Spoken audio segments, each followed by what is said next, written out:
We are motivated and we are focused. It's closing day here at Woodbine, and we have 13 races in store for you this afternoon. Closing day has a feel, just like opening day has a feel as well, but completely different things. So today, how does it feel for you? I mean, this is what, you're like 20-something? Yeah, probably 25th closing day, yeah. But I have to clean up the locker, you know. Remember those days? You were in the lockers?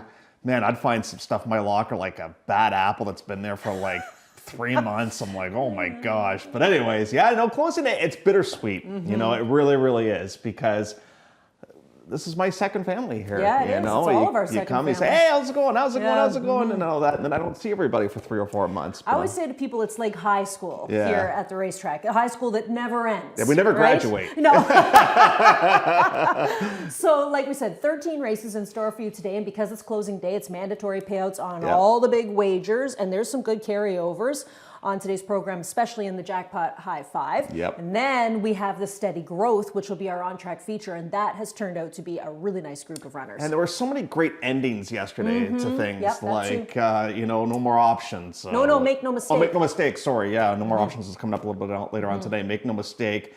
We've seen, obviously, Northern Ruby, you know, and, you know, to see Fashionably Fab go on a winning note as well yesterday, which was terrific. And you know, one guy that we're going to hopefully catch up with, Ryan Munger, had a great day yesterday too. And we want to catch up. We're going to try and catch up with Ryan and Fraser. That's kind of going to be our targets. They don't know it as of yet. So if they're watching the show, if they're watching, guys, get ready. Please, we want to interview you today. You know, they've had great seasons, and they've been fairly newcomers to the scene here at Woodbine. One just lost his bug and didn't lose any steam at all, and one just came here and took the racing scene by storm and just got off to a great start. And we want to know where they're headed for the winter too. You know, we know now that Sahin Savachi and Rafael Hernandez are going to be in New York. That's where Sofia Vivez already is. But for those of us who are fans of Woodbine racing, you know, we get an opportunity to find out maybe where some of our favorite riders are headed, maybe where some of our favorite trainers are headed as well, so that we can watch those horses throughout the winter months and see what new horses they pick up too to bring back here to Woodbine. And we're starting to see some Woodbine horses ship out. As Robert said, Dresden Rowe ran a terrific race. Huge race. Might have cinched championship honors in the 3-year-old division for him with that performance yesterday. So, yeah, no, it was a good day yesterday, and I'm looking forward to a great day today. But the best piece of advice I can give you, it's kind of like Christmas Day. Yes. Because you have that one uncle that just, by 4 or 5 o'clock, you're like, I've really had enough of you. Like, you have indulged way too much. And I am ready for a break.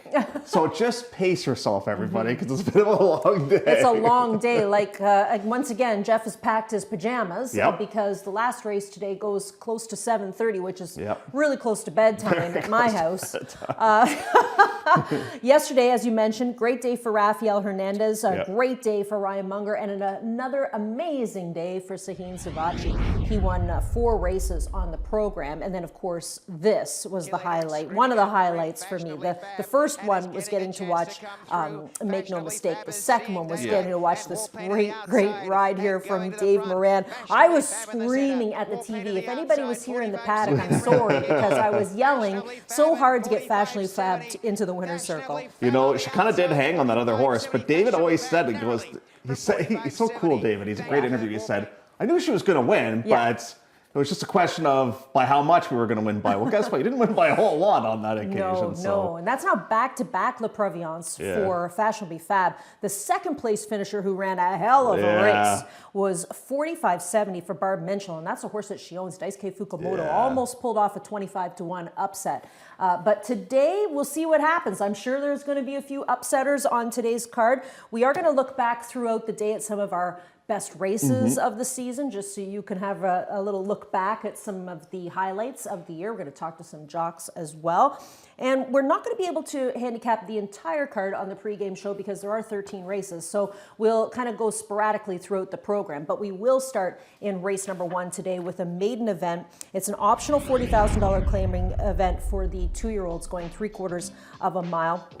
We have 6 in this race. Magic Power right now is a favorite for John Mattini, one of the more experienced colts in this race. And as is the case, we're going to find a filly taking on the boys in here, and that's a first-time starter, the 3, with Fraser Abley aboard. But We are looking at Red Weaver. Now, maybe we didn't get quite what we wanted from Humber River last start out, but Red Weaver has a legit shot to win today. Right, and Humber River had to face winners, and there might have been a bit of aggression there, and that's a possibility to happen here with Red Weaver as well. You know, you could definitely see that happen, but that was a good result overall, and all of a sudden you tracked Savachi, and that was one of the things that kind of grabbed our attention earlier on this week, was the fact that Hernandez and Savachi were now riding for Tiller, because some of his main riders, Sophia mainly, were no longer here with us at Woodbine. So Red Weaver last time out got involved in a pace battle with Humber River, and Humber River got the better of this horse. Now that's not to say that Humber River's the better horse down the line, but it is what happened in that most recent race.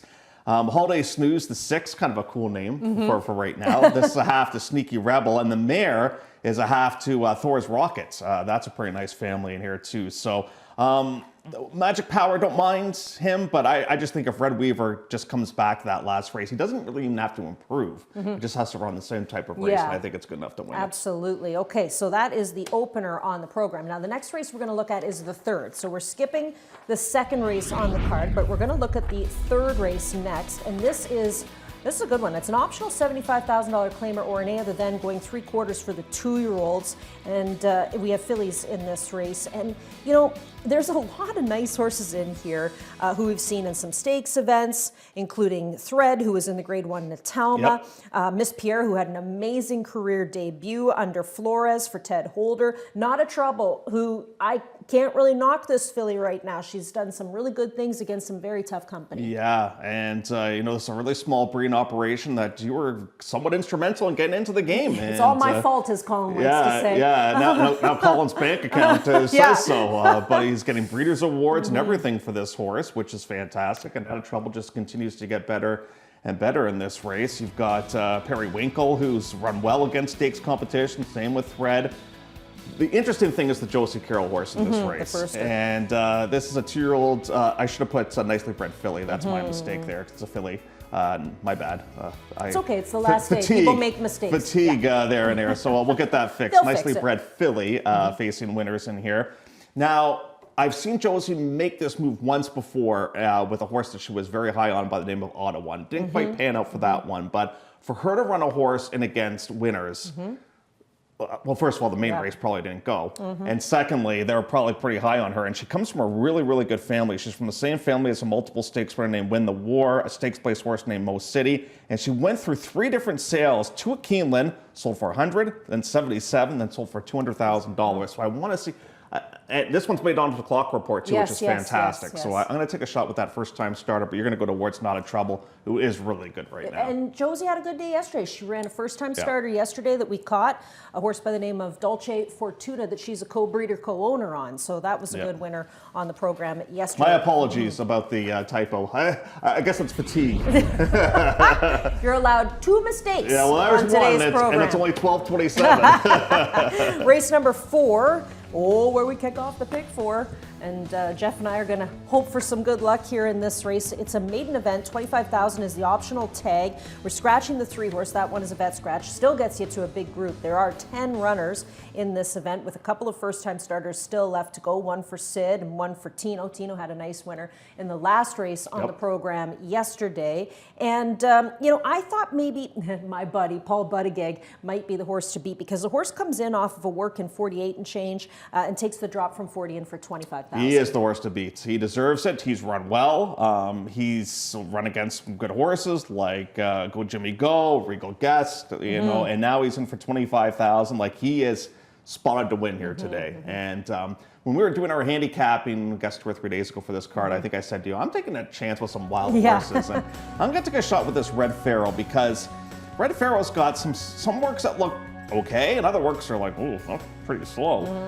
The Red Pharaoh gate works have been really, really slow, and the last 2 works are from the gate, so that worries me that maybe this one's not great coming out of the gate. But I'll take a shot with this Fraser Abley trainee, hoping that maybe we can strike with a bit of a price in that spot. I went 7-4, but obviously your horse, Clinton Daddy's Eyes, the horse to beat in that spot. I was looking at double ride still for Mike DePaul. Come on, Mike. You just need one. You just need one and today. The horse ran so well in the finale yesterday, and he got beat. And it's just like, I know. And but you know what? Yep. You get a massive reference to double ride because guess who this Little horse Ride finished Dommy. second to? Little Ride Dommy. So, who I saw in the winner's circle again yesterday, that kid. That's Yes, you did. All right, so that is the fourth. The fifth race, maidens.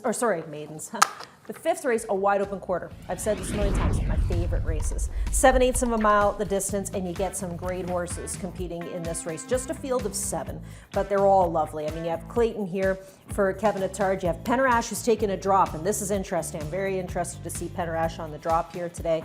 You have Moon Landing for Phil Hall, who's been a player all season long, or at least in the last few starts this season.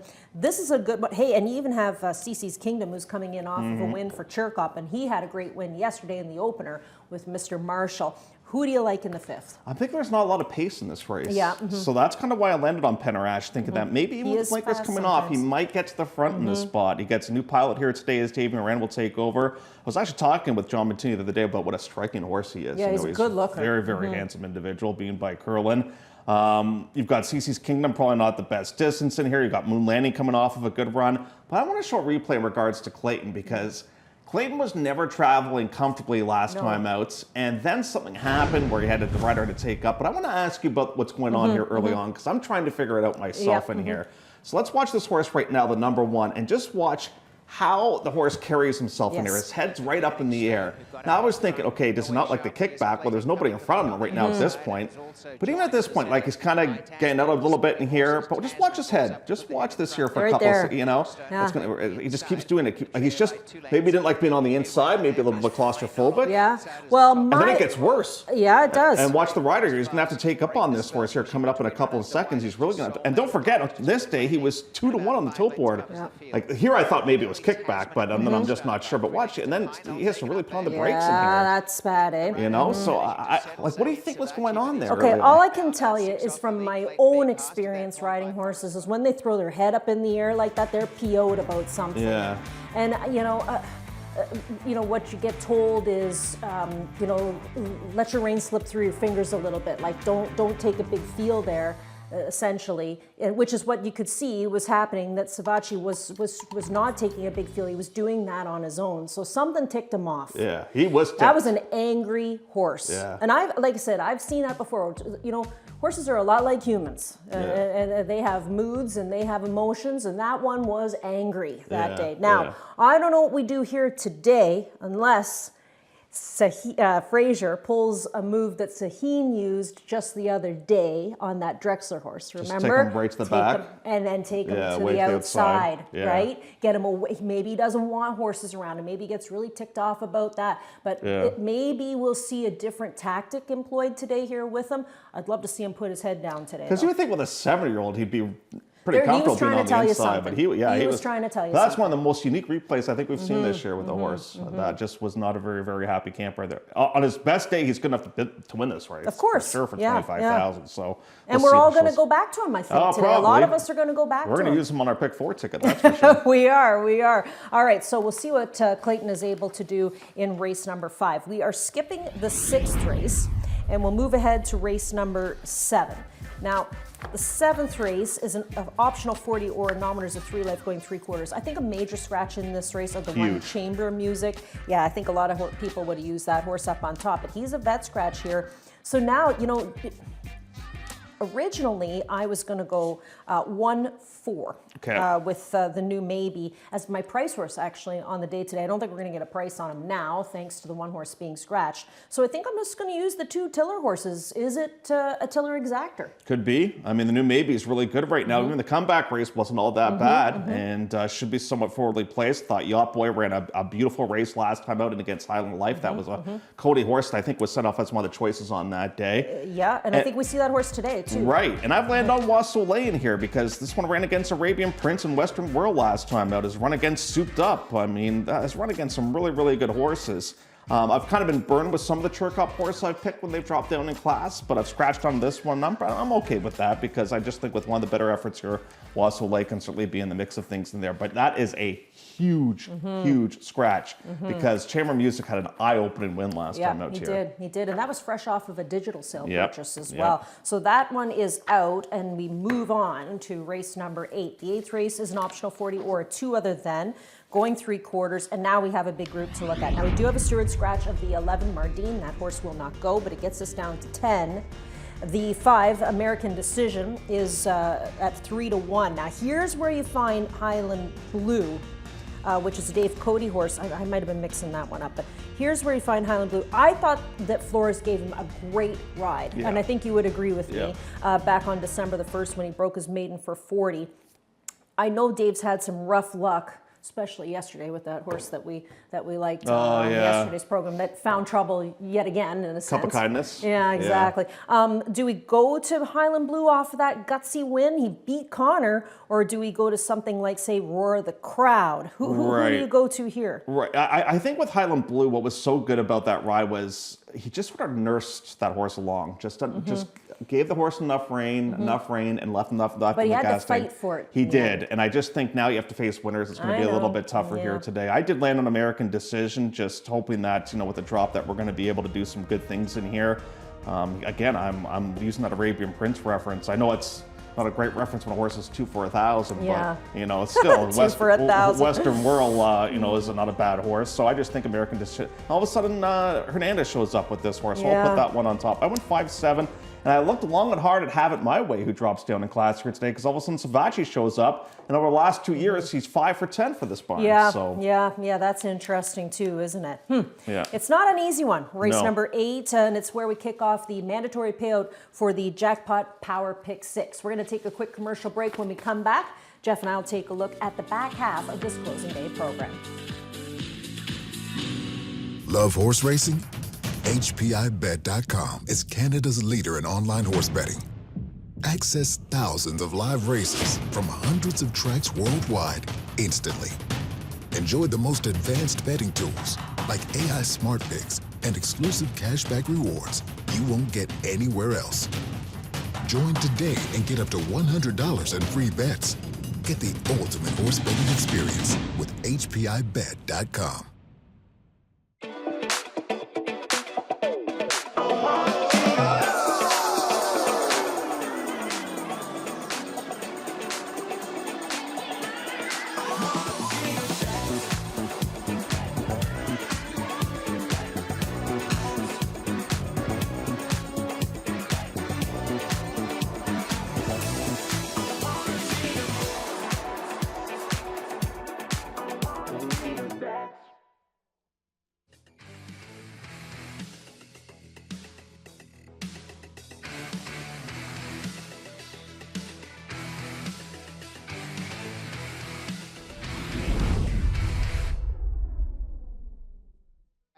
Waiting in the wings, Kins Concerto is now coming for a run, and down the centre, Hurricane Claire and My Girl Della. It's Caitlin, her greatness in front, and now Kins Concerto trying to overhaul them down the centre with Sophia Bibis coming on, and a little frisky in lunch with Bernie. Kins Concerto coming. It's Kins Concerto ranging up to take the lead, and what a win by Sophia Bibis. No longer a maiden. Kins Concerto wins the Woodbine Oaks. From Caitlin, her greatness, in third out wide, it's Hurricane Claire with a little frisky and on the inside lunch with Bernie. That was an awfully exciting race for Sophia Vivez, right, to win a major stakes event for Hall of Famer Joseph Carroll and the Chiefswood Stables, who had a great season as far as stakes wins were concerned. She was an apprentice at that time when she won. To win a Canadian Classic race as a bug, like you're getting like Sandy Hawley type territory. That's a huge accomplishment for her. And then she didn't really lose. She lost a little bit of momentum when she lost her bug, but not a ton. Like she still kept Patches, which was huge, and she gave Patches some unbelievable rides too. And in fact, she just won the opener at Aqueduct today as well. Good for her. So I think she went down twice a couple of days ago. So great to see her back. That she's a-okay there. So yeah, I'm very curious to watch her. Boy, we're gonna have to watch the Big A over the wintertime with a bunch of our riders going down there. Yeah, lots of our riders are going to be there. There'll be a little Canadian club at Aqueduct. So race number 9 is where we head to next. Now this will be the mandatory pick 5 payout, and the 9th race is an optional 50 claimer going 6.5 furlongs. And we do scratch the 3, Cool Kiss, from this race, and we also scratched the 10. And that horse was going to be my wild card because we really hadn't seen this one in a long time. But that one is a scratch on today's program. It doesn't change my top selections because I would love to see Boston Tea Party in the winner's circle today for John Chirlambis. Same. He has not won a race so far this season, but he has run against some big guns. And he's starting to get into this bad habit where he really falls far out of it in races for whatever reason. I don't know if that's been by design, if that's how Patrick thinks, the horse wants to be ridden, because he's taken this horse way back, because don't forget, one portion of his career, he used to be a speed horse. But what happens in this replay that we're going to show you in here, there just looks like there's no real interest with the horse, and then all of a sudden, we're flying late to finish in the third place position, and here we are right now. Dead last. Easy to find us on the screen right now at this portion of the race. Now, the inside does open up, which is fantastic for Boston Tea Party. And you are riding against Souped Up, who's a really, really good horse. It's great reference. So absolutely no shame losing that one.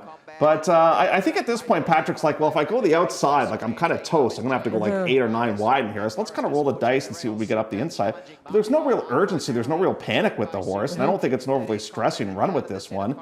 Even right now at this portion of the race, just a very quiet ride, I thought. And Patrick waits. That's what I like the most about him. He waits, and an opportunity does show itself more times than not. But yeah, I still think it's a great ride and a good race from him. And I kind of like I don't know about you, Jeff, but the older we've all got, especially watching riders like, say, Patrick Husbands for the last 20 years or so, I find that these are rides that he gives a lot of horses. Yeah. He lets them relax. And then he lets them give them that big run. I mean, we've seen a few horses that Patrick put up on the point this year and they kept on going, but a bulk of his trips are those kind of trips. Yeah. And now today you get Rafi taking over, because I would assume Patrick's in the sunshine. Probably. Under a palm tree right about now. But yeah, Boston Tea Party, who's your second horse in there? I went 2-7. I went Simcoe, because that was a big run last time against Victory Achievement. And the horse has been very, very lightly raced. And did they figure something out in that last race? Because big turnaround. Such a huge jump for that horse. Like, can we duplicate that performance? Absolutely. So that is the 9th. And again, the 9th where we kick off the late pick 5. The 10th race is where we kick off a second pick 4 on the card. And it's an optional 32 going 3/4 of a mile. Lots of sprint races on today's program. And then in this one we have 8. Now, I was surprised. I think, you might have been as well. I think even Robert too, because Robert's probably gone to the bank to try and get a certified check for $32,000. Yeah, I was surprised. But I was surprised to see Huntmaster in for the 32 tag. And the problem is he's gone into the speed style as of late, which has been productive for him. He won a stake race using it, but you know what Silent Miracle is going to do right next door to you in here, and that one's probably going to show a little bit of early zip as well. Giant Teddy, we've talked a lot about horses recently not getting out of the gate effectively. He had a very bad stumble last time out, and that probably cost him a bit of a better placing in here. And for whatever reason, Super Dormy looked like his old self last time out, because he wasn't just sort of flat there for a while. Now, can he put 2 big races together? Has Marty figured something out with this horse to kind of get him back on track? Because he did not look great in a couple of races here locally, but he seems now to kind of be a bit of a happier camper in this spot. So I'm trying to pick up this horse while he's in the zone. Plus, there's so much speed in the race. I just think he's going to get a great setup. Yeah, I like this race a lot. I think it's any one of these 8 horses could pop up and do it. It wouldn't surprise me. So the 8th race again, where we kick off the second pick 4, the 10th race, where we kick off the second pick 4. Now we'll go to the 11th, which is the feature race for the day. We've been looking forward to this one for the last few days since the race has been drawn. The Steady Growth for $100,000. It's where you'll play the final pick 3 of the season. And, there are lovely horses entered here at a mile and a 16th. Ron's Gizmo for Ron Sadler has been a fantastic horse. Ron's had a really good campaign yet again, clicking at a 22% average. You got Julia Carey with Lac Makaza, who, has had a couple of nice wins this season, including a win on the turf a couple of starts ago. And then, we have horses in here like, say, Rapid Test. You got Makwa. Like, wouldn't this be a story if Makwa was able to get a check here today too? Secret Reserve. It's a great race. Now, Secret Reserve did win the Steady Growth last season. Right, and it was a bit of a surprising result too, because he had not won a race all year long until he got up and able to pull off that victory over grandson and Ron's Gizmo. So Ron's Gizmo's back in this race. There are 5 Giant Gizmos in this race. 5 by the same stallion, which I find very, very unique in here. I want to thank the media office and Ron Gierking for giving us so many great articles throughout the year because, you know, they caught up with Ron Sadler, Ron Gierking did, a lot of runs, about the size of the horse. Maybe the horse didn't really like the inside course last time out because the turns are so tight. But here's a look at him right now, and all of a sudden this race has got a huge reference in it because of Dresden Row. And this is the last time that we're on the synthetic track. And you know, not too many here that have given Dresden Row a real run for their money. Here's Dresden Row right here, and here's a look at Ron's Gizmo. And you're getting a perfect trip right now here with Dresden Row. And right now, Savachi's at the back of the bus currently with Ron's Gizmo. And, you know, they're just kind of buying their time right now. We're making this inside run in here, and you're thinking, okay, you know, we got something in here. We know we might not win it, but we're going to get something in this spot. Now we kind of force our way out in here. We take out Stanley House in the process. And it's an accordion effect. Everybody's got a shot here at the top of the lane. And they absolutely throw it down in here. And Dresden Row, we all know how tough he is. And Ron's Gizmo scares the living daylight out of this horse. And look at the size difference between the two horses. I know, he's a monster, isn't he? Yeah, he's a big... And Dresden Row's no slouch. No, he's not. You know, and...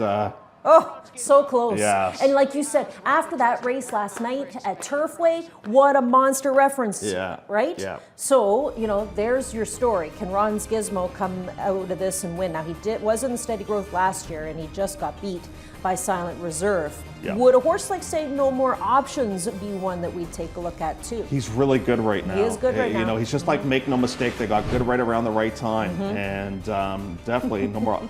Where's his hat? Does he live in Zelko's barn, Robert? Like Zelko must serve breakfast or something. Because Robert's a frequent visitor. But Robert doesn't have his No More Options No, he hat doesn't. on. He doesn't. But No More Options has been fantastic. What a ride this horse has been for these connections too. You know, Yeah. I mean, Mary, like talking about a bargain basement purchase. They paid $5,000 for the horse. No kidding. And No has just kidding. turned out to be a real runner, which is great to see. You know what else too? There's a small outfit that has had a really good year. Like every Awesome. horse in the barn has basically done their job, right?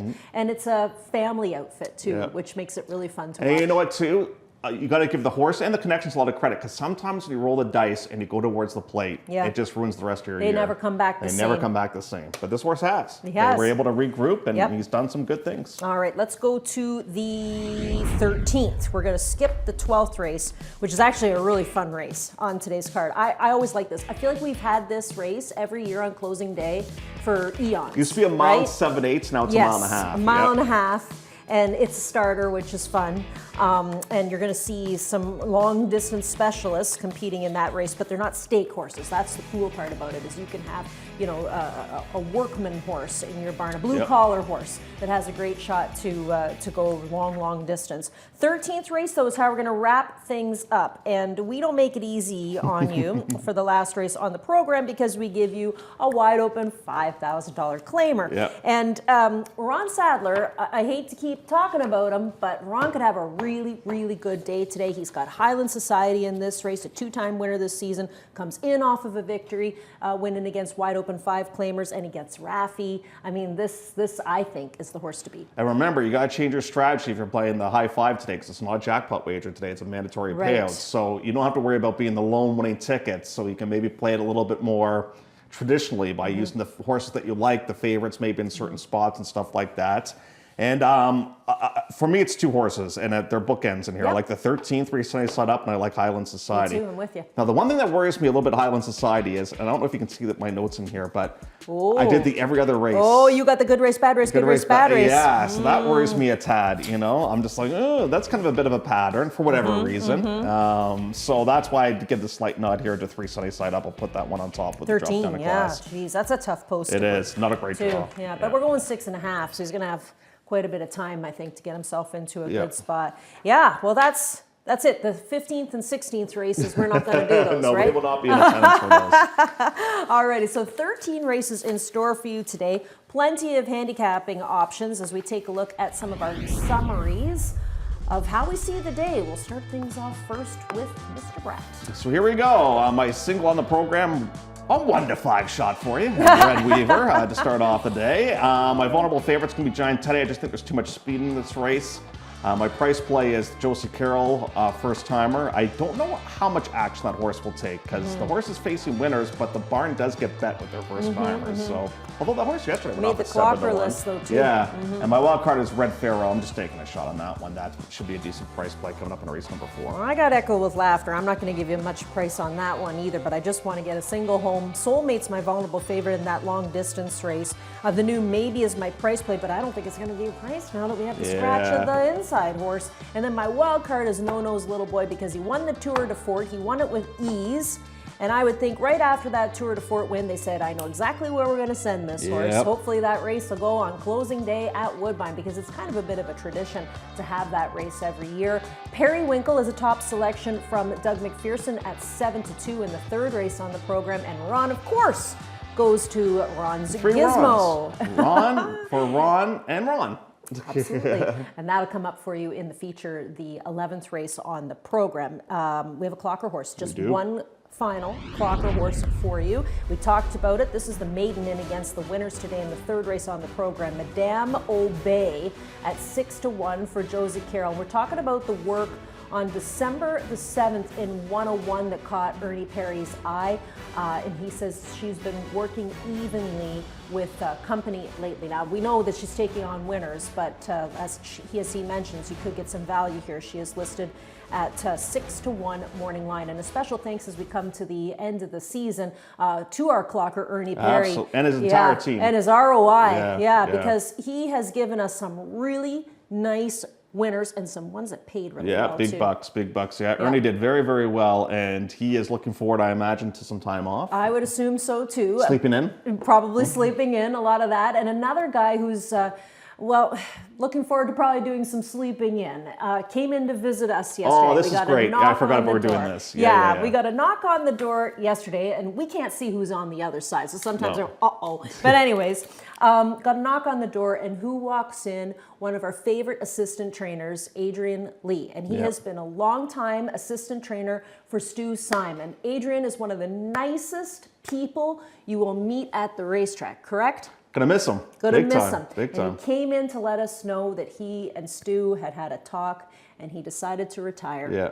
And he is heading back to the UK, back home again. So we will certainly miss him around these parts, but I'm sure he's gonna come back. He'll come back and visit us, right? Oh, I better, or he's in deep trouble. Yeah, absolutely. And then we were talking with Stu just via text, and you know, Stu's certainly gonna miss having him around. Assistant trainers, man, they are the backbones of those operations. Yeah, and they're a big part of your successes. So we were like, well, what could we do for Adrian, right? To say goodbye to Adrian. And so we asked Stu what some of his favorite horses were. Maybe we could play some of, like a replay of some of his favorite horses. And then lo and behold, we found a feature. We did a feature on him, about Adrian. We did. He was Horse Person of the Month last year, and we thought we'd re-air it. Yeah, so we're going to re-air that for you as we wish a very happy retirement to the assistant trainer for Stu Simon and just an all-around great guy, Adrian Lee.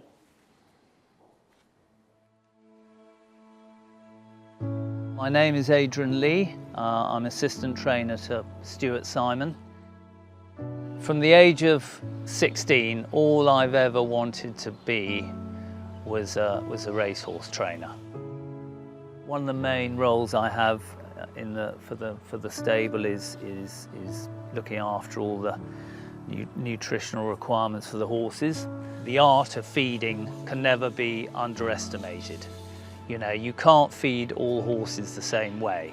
Like humans, some people will eat more than others. Some people need to eat more than others. We've got an excellent team, and it all comes from the top as well. Stuart's a great boss, very principled person, very hard worker.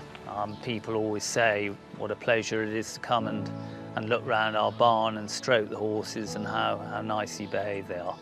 So it's to have good people around you makes my job a lot easier, and that's what it's all about.